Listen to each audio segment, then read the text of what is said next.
புதுக்கோட்டையில் உள்ள ஆர்கேபி திரையரங்கில் தொழில்நுட்ப கோளாறு காரணமாக தி கோட் திரைப்படம் வெளியிட்ட அரை மணி நேரத்தில் நிறுத்தப்பட்ட நிலையில் ரசிகர்கள் கூச்சலிட்டு ரகளையில் ஈடுபட்டனர்.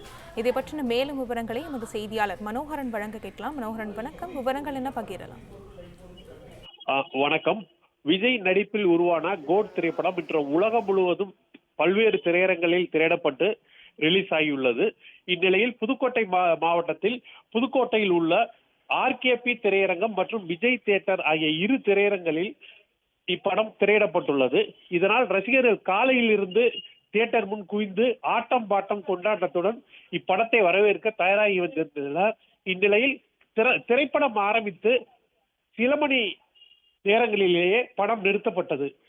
இதனால் ரசிகர்கள் அதிர்ச்சி அடைந்தனர், கூச்சலிட்டனர். இதனால் காவல்துறையினர் வரவழைக்கப்பட்டனர். தியேட்டர் நிர்வாகத்தின் சார்பில் கேட்டபொழுது தொழில்நுட்ப கோளாறு காரணமாக இப்படம் நிறுத்தப்பட்டுள்ளதாக தற்பொழுது தகவல் தெரிவித்தனர். இந்நிலையில் ரசிகர்களுக்கு தியேட்டர் நிர்வாகத்தின் சார்பில் டிக்கெட் கட்டணத்தை தற்பொழுது திருப்பி கொடுக்கப்பட்டு வருகிறது. தியேட்டருக்கு போலீஸ் பாதுகாப்பு கொடுக்கப்பட்டுள்ளது.